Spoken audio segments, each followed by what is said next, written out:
wasahbihi ajma'in.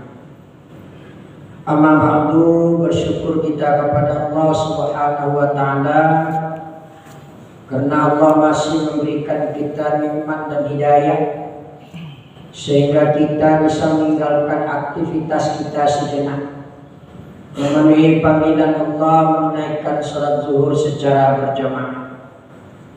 Harapan kita semoga amal ibadah yang kita kerjakan, kebaikan yang kita perbuat dalam kehidupan kita bernilai pahala di sisi Allah Subhanahu wa taala. Amin ya rabbal alamin. Kemudian selawat beserta salam mari pula kita doakan buat arwah junjungan alam Nabi Allah Muhammad sallallahu alaihi wasallam yang sama-sama kita hormati pimpinan Polda Sumbar beserta perangkatnya, Bapak Ibu jemaah sholat zuhur yang dimuliakan Allah. Manusia itu diciptakan oleh Allah dengan dua hal. Pertama diciptakan zahirnya, yang kedua diciptakan batinnya.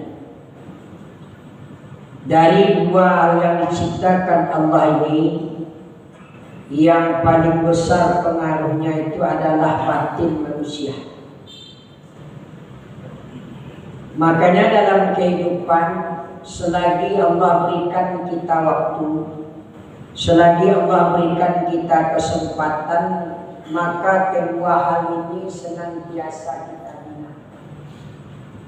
Apa yang menjadi kebutuhannya, apa yang tidak boleh kita kerjakan, maka disinilah kita harus berhati-hati. Maka dengan waktu yang diberikan Allah kepada kita ini, ada minimal 3 hal yang tidak bisa kita lepaskan dari kehidupan kita masing-masing. Apa yang pertama, yakninya selalu kita tazkiyah.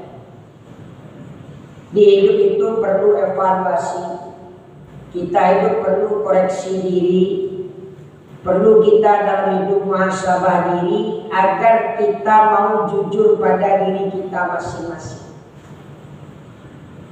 Karena ketika kita berkecimpung di tengah-tengah masyarakat, dimanapun kita berada, yang namanya jiwa manusia, hati manusia itu punya pengaruh besar. Tidak usah kita keluar dulu, kita lihat saja di rumah tangga kita.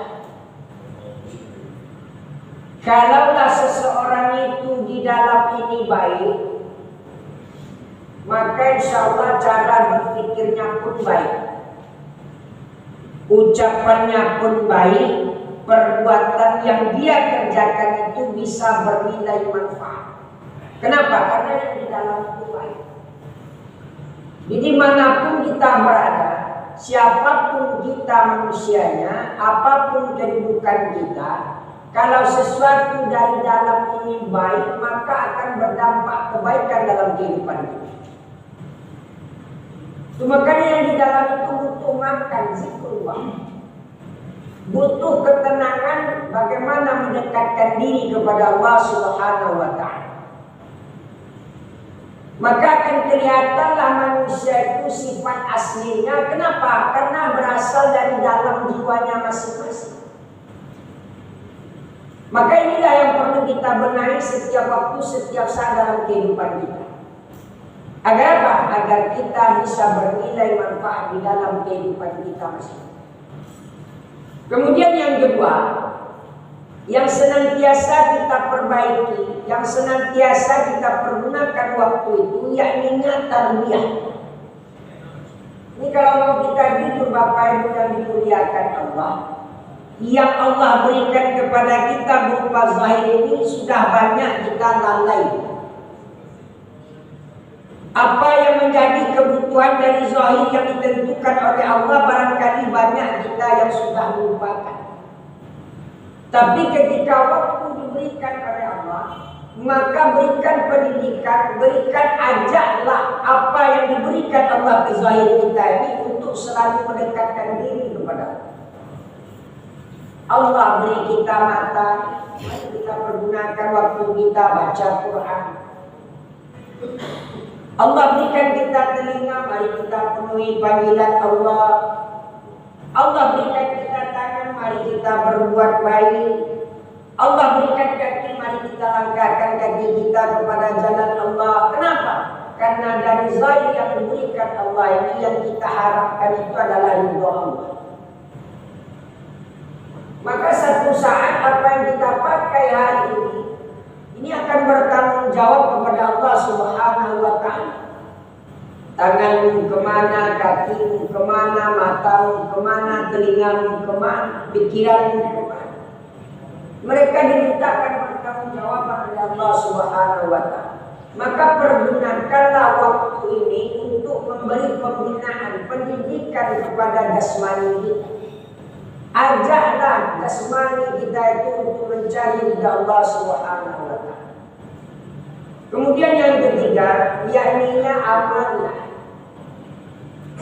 Kita tidak bisa bangga apa itu. Barangkali dengan umur kita yang segini tidak akan bisa kita mendapatkan surga Allah kalau hanya sekedar ibadah begitu saja. Kita kadang manusia mau saja, permintaannya banyak, keinginannya luar biasa, tapi usahanya sedikit. Pakai logika saja, kita bisakah kita dapat surga Allah kalau hanya 1 jam waktu kita dengan Allah?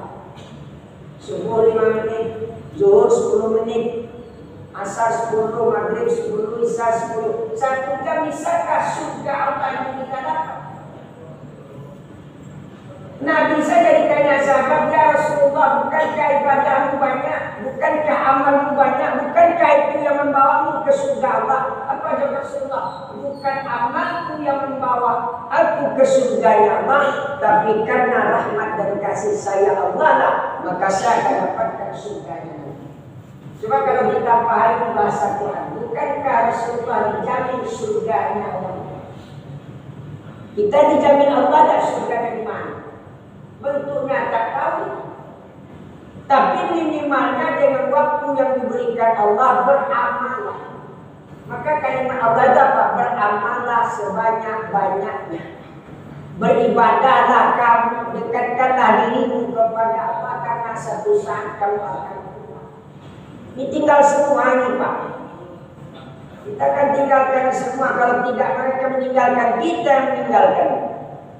Maka akan datang pada masanya kita satu saat dimintakan pertanggungjawaban oleh Allah Subhanahu wa Ta'ala. Di minimal waktu inilah. Kalau ditanya orang ini bapak berapa umur Pak? Bapak bisa jawab dengan lantang, umur saya sekian. Tapi coba tanya masa bagi kita, berapa waktu yang tinggal yang diberikan Allah kepada saya. Tapi selagi itu Allah berikan waktu walaupun sedetik, tazkiyah kita, bersihkan hati kita, amaliyah kita, beramal sebanyak-banyaknya, tarbiyah kita, didiklah jasmani kita ini untuk mencari ridha Allah Subhanahu wa Ta'ala.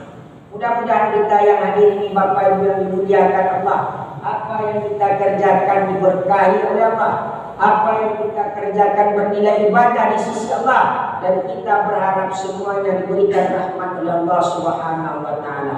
Amin ya rabbal alamin. Demikian saja, bila taufiq wal hidayah. Assalamualaikum warahmatullahi wabarakatuh.